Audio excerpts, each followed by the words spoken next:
Hi, welcome back to Rolling Talks, where we keep up with your favorite celebrities and influencers. I'm your host, Caroline Garcia, and today we're going to be talking about the Guts World Tour and the Fate Tour. So let's get into it. This year is the year of the concerts because a lot of people are going on tour. Madison Beer is on tour for her spinning tour. Bad Bunny is on his tour too. Olivia Rodrigo's on a tour, and Hypen's on their tour. I don't know, a lot of people, I know that a lot of people from like Latin music or like Latino music, norteños, banda, everything, basically, everyone's on tour. And I wish I could go see a lot of people. I think my top concerts that I really would love to see is literally BTS. Like, everyone's gonna be fighting. If you didn't know, BTS enlisted in the military recently. They're not coming back until, I believe, they said 2025, but it's 18 months of service that they have to do. So I don't think they'll be back until 2026, sort of like in the beginning, like around this time, sort of. Because recently, only Jim and Jungkook have gone, so I don't think they'll be back by 2025. Like, I think they'll be back by the end of it, but officially be back, like all of them together, back in 2026. So, but yeah, like once they announce those world tour tickets, I will be on my way, and nothing will stop me. I do not care because nothing will stop me. I will be there. Like, I truly, I think about it every day. I would love to be there. Truly. Anyways, BTS, I think I would literally love to see Le Seraphim in concert too. Like, they're so great. Like, I love Le Seraphim. It's a girl group. They just dropped their album called Easy. It's like an EP album, mini album. I don't know, it slayed, it ate. I would love to see them. I would also love to see, I would love to see Madison Beer. Like, truly, I love Madison Beer. I love Madison Beer. Anyways, yeah, I would love to see her tour her show. I would love to see TXT again. I would love to see, honestly, I just want to see BTS. That's it. Thank you for watching my show. I'm joking. Anyways, no, I'm not, but yes, I am. So you might be wondering, Caroline, why did you decide on these topics this episode? Well, let me tell you. Okay, where do I start? So, the Guts Tour, it just recently started a week ago. The Guts Tour is performed by Olivia Rodrigo, and if you don't know who Olivia Rodrigo is, you've been living under a rock. Anyways, basically, Olivia Rodrigo is literally a Grammy winner with her Sour album. She won about 4 awards back in 2020, I believe. Let me get that figured out for you. I'll put it on the screen, but like around 2020 to 2022, just recently, she won Artist of the Year or a new artist. She released her song called Driver's License, and that was a major hit for her. That was groundbreaking. That was amazing for her in her career. It started her off and everything. Yeah, so ever since, she's just been growing and growing. She sings so good. Her songs, they literally, like, the streams are literally wild. She was nominated for the Grammys again. Didn't win anything, but she should have. Anyways, that's who Olivia Rodrigo is. That's wild. And she did her Sour tour just a year ago. She finished that up with her Sour album. And this year, she released the Guts album last year, back in September. So this year, she's doing her tour. And she's going to a lot of places, honestly. I can't really recall off the top of my head. But there is a bunch of places that she's going to go. And one of them is here in Salt Lake, which unfortunately, I do not have tickets yet. I will find a way to get tickets and I'll be there. So, yeah. So you might be wondering why are we talking about this? Because we're talking about this because First of all, I don't have tickets. I was like, okay, you know what? It's going to be fine. But no, it's not. It's not fine. Why? Because I saw some clips on Twitter, TikTok, Instagram, everything, and it's literally too good. I can't miss it. I can't miss it after I miss Sour. I can't miss it, okay? Like, truly, I cannot miss it. And her pulling out the moon, okay, like in her stage, she has a part in her performance. It's like a hanging moon. She gets on it and she sings 2 songs. It's Enough for You and one other song from the Guts album. Yeah. I don't know, it's so good that she has backup dancers. She sang, I believe 1 or 2 unreleased songs that she hasn't released officially on streaming platforms. She released them in vinyls. So there's specific vinyls in specific stores like Urban Outfitters, Walmart, Target. And each specific vinyl has its own unreleased song that she put in there at the end. And so I think the song she sang was called Obsessed. Yeah, that one's really good. So good. Yeah, I don't know. I love Olivia Rodrigo. Literally, there's rumors. Honestly, I think it's true. It's like, it's not confirmed or anything by the artists, but I think it's true because Olivia's birthday was a week before the Guts tour, or the beginning of the Guts tour. It's February 20th, I believe. Turns out she might be dating Louis Partridge. And if you don't know who Louis Partridge is, that is wild that you don't know who Louis Partridge is. Like, I think you should pause this video and go look up who Louis Partridge is. But I'll give you a little brief summary, if you will. Louis Partridge, back during the pandemic, he honestly kind of blew up. And he blew up even more with Enola Holmes starring Millie Bobby Brown. That one was really good, honestly. Louis is just really good. He models, he acts. He's from England. Yeah, he's just super good looking I don't know, like super good. Like, if you know, you know, like truly. But turns out that they might be dating, which I in a million years would have not thought. Oh yeah, Olivia Rodrigo and Louis Partridge are dating. No, I thought maybe, oh, it would be so good if they dated, but never dating. Like, that was so wild. So when the rumors and stuff, because they were paparazzi'd, so a lot of photos came out where they were out in the street and stuff, and they knew they were getting paparazzi because they would make like funny faces or like do funny stuff vibes, you know, like being like, oh, like, look, they're taking pictures, let's do this vibes, you know, for the camera. So yeah, and so many pictures came out, and that was literally wild. The internet was bonkers because they had met at a at this like after party for I can't remember what it was. An after party, and they were both there and they were seen together. That was the first rumor that came out. And then afterwards is when the pictures of paparazzi came out, which was even more confirming. And then turns out he was in LA the week of Olivia Rodrigo's birthday.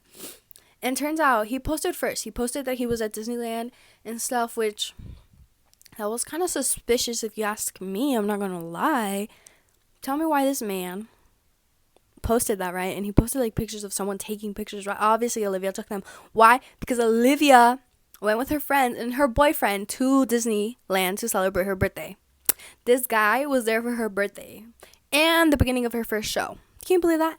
No, and there were literally videos where Louis Partridge literally watching her, and it was so adorable. It was so adorable and cute. I'm not even joking. Like, this man literally started filming her vibes, like being the supportive boyfriend he is, like holding his cup by his teeth and his mouth while filming her. It was so cute. It was literally so adorable. And then another video came out where they were showing, oh my god, Louis Partridge is like right behind me, but not obviously like just filming themselves, but like obviously like Louis Partridge is in the back. And there was one of the videos where he literally was like, oh my gosh, and I quote, she's so beautiful, end quote. And wow. And then, you know what was even more crazier? A few days after the first show, he posted her on his story, like saying, oh, I was at the Olivia Rodrigo concert, even tagged her and everything, which, girl, we all know, girl. We all know. You don't need to be hiding. Like, trust me, we all know. It's not confirmed, but we know. So whenever it comes out and they're like, yeah, let's confirm we're dating, everyone acts surprised vibes. Anyways. So then, back to the Guts World Tour. The performance, the outfits, The dancers, the piano, everything is so good. It's so good. Like, I'm so excited. Again, I don't have tickets, but I already am planning my outfit because I will be on my way regardless of me not having tickets. So, there's that. And then you might be thinking, Caroline, okay, you said the Fate World Tour. Like, what the heck is that? Like, what the hell? And I'm going to tell you right now, the Fate World Tour is by a K-pop group in Hypen. They debuted in 2020. They've had their first world tour, the Manifesto Tour. They've dropped one single album. Well, they've dropped like mini albums, like let's say like 7, and then one actual real album was repackaged. So, and what that means is basically they had dropped Dimension and Dilemma with a couple of songs, and then they redid it with like a new concept and added a couple more songs, which was Polaroid Love, Blessed and Curse, and an outro or so, right, to like cut it off. And that was like at the end of that. But I don't know, they have a trilogy. A lot of K-pop groups also follow like a specific storyline that connects to their music and their themes and like what they do in the music videos. It's all connected. The whole thing was being vampire with superpowers. I still have yet to figure it out, but yeah, but anyways, literally 10 out of 10. Love them so much. I'm not gonna lie, I was truly so grateful and blessed that I could be able to attend a few of their shows, but not right now, because literally everyone was fighting for their life. Tickets were astonishingly so expensive, like so expensive. They're doing an encore. All of a sudden, out of nowhere, out of the bloom, they were saying, yeah, we're coming back, World Tour Fate Encore Plus, right? They're on that right now. Like, they're coming here on the 26th of April, and they just did their Seoul concert just like a week ago. They got new outfits, because what was weird is that in the last show, they had new outfits. Like, why would you have new outfits if it's the last show? Kind of sus, if you ask me. But yeah, it turns out they're gonna come back, and they did come back actually, and they added a few more songs to the set list. Like, Fate is one of like intro songs of the Dark Blood album. They added songs from their Orange Blood album, Orange Flower, Still Monster, Blind, all those sorts of things to like their already like made set list, if that makes sense. They got, I think, 2 new outfits, I believe. I don't know. Most of what I've seen, it's only been 2 new actual outfits. So, and apparently there's more dance breaks and stuff. And they're doing an encore, because they just finished recently, back in February, like in the beginnings of this month. They just, what's it called? They just had finished their world tour, their Fate World Tour. Right? This is the Fate World Tour Plus, because it's an encore. They're coming back. So honestly, the boys have not rested whatsoever. So people are just on that, like, hello, like, let them rest, because they've been touring ever since, what would it be, like in the beginning of September too, like September, October. They haven't stopped until now, and in between that, they had awards, they performed, they did all sorts of things in between that too, and like, oh, they had a comeback. If you don't know what a comeback is, it's basically when, so in Korea, K-pop groups, a comeback is literally basically like saying, oh my god, here's another album release, like, here's that, like, we worked so hard on it. They do dance practices, they do video shoots, camera shoots, a lot of promotions. They go on Music Bank. Music Bank is like a music show, basically like promoting their music to like, I don't know, like TV in Korea, basically. And so for like 2 weeks or a week, that's all they do. That's all they post. That's all they promote, right? But before that, they have to prepare and like obviously like sing, record, learn the dance moves, get it right, be synchronized. It takes a lot from a person to like do all of that. And obviously it's their job. That's what they do. That's how they get paid. That's how they live their life. But sometimes I think it's just a little bit, it's like hard, because the K-pop community or industry, it's not that healthy. A lot of idols go through like trigger warning, like ED, mental health physical health, a lot of things. There's a lot of idols that I've seen that have gone on hiatus. Hiatus is basically not joining your group activities and try and recover in the background, like by yourself, without having everyone be looking at what you're doing at every given moment. Honestly, it's a kind of a scary thing because a lot of like big artists, they get followed by like fans. Obviously, their term for them are sasaengs. Basically they're just people that like follow them throughout tour. They like stay in the same hotel, they like take pictures. Sometimes they would even get the same plane tickets, same seats in the airplane, take photos and then post it and brag about it. It's just weird that one of them literally had like broken into or like something into one of the hotels, or like they had the idol had left and like they thought they were cleaning and they knew that they stayed there. Like it's just they know a lot of information that a person shouldn't know about a celebrity. Does that make sense? Like their whole schedule basically, or like I don't know, man. It's just a weird situation, but I don't know. And obviously, like as a person, because obviously everyone, regardless of what your role is or what your title is or what you're perceived as or whatever, you're human at the end of the day. And honestly, that is like, why don't you understand that they have feelings? They probably feel scared too, and all of a sudden, like there's just random people following them around just because they're famous.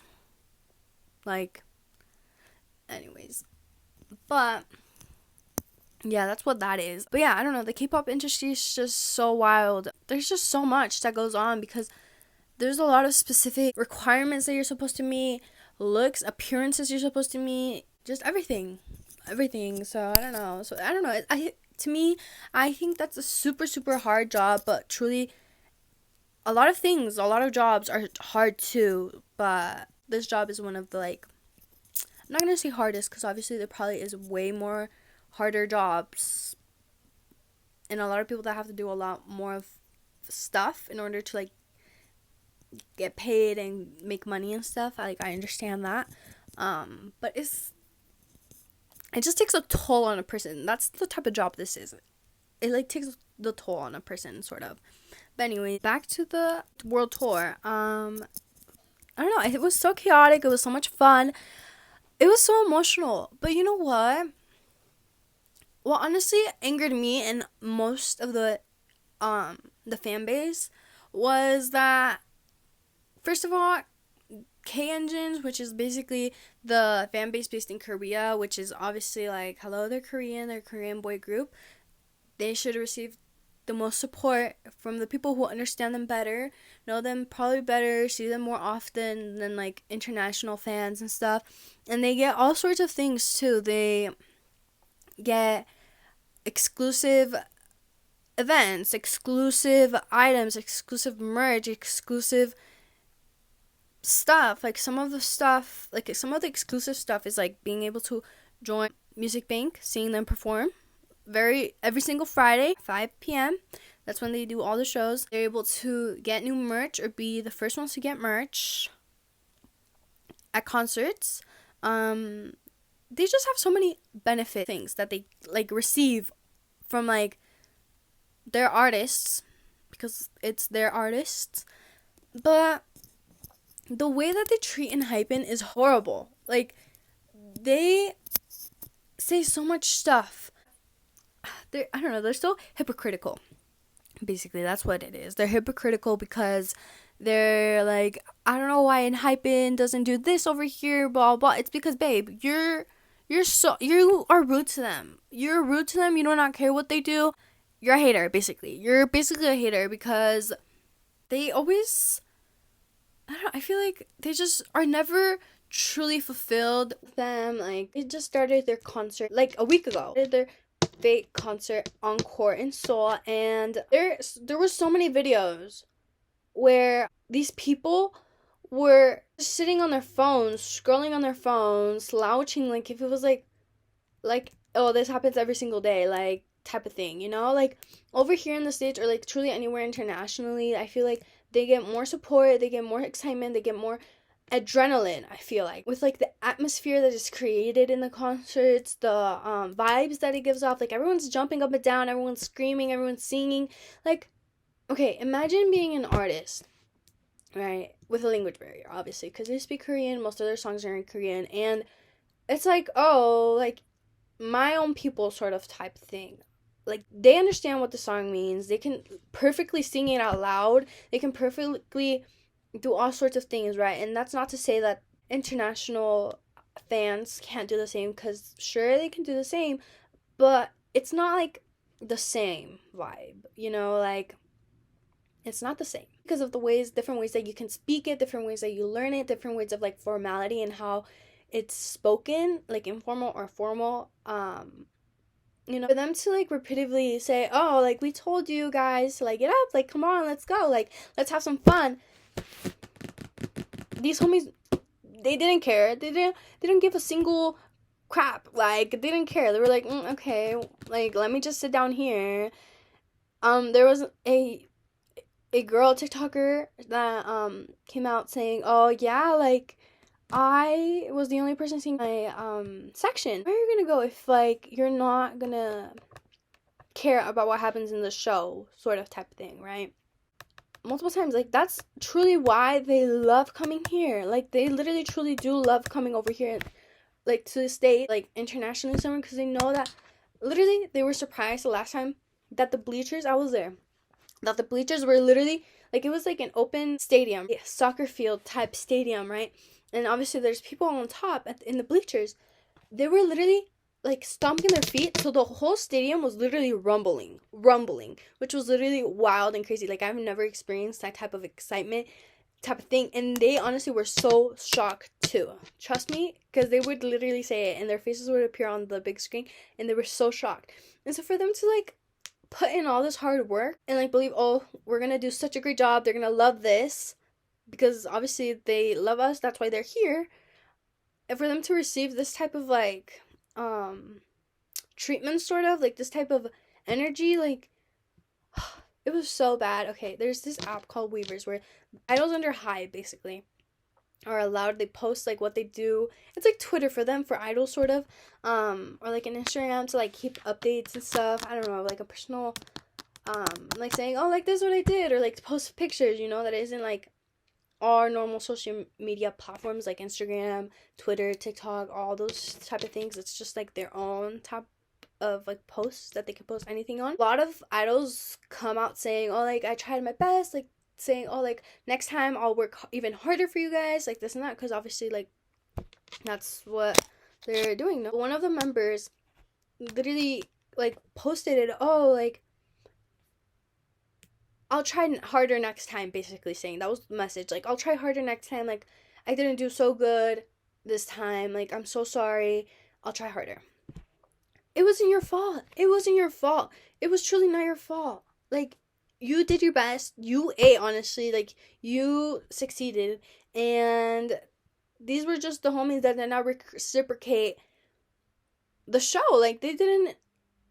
It's not that they didn't enjoy it because you were not performing well or you were not doing a good job. It was, they just didn't enjoy it because... I don't even know why. Like, I don't even know why they wouldn't enjoy an hyping show.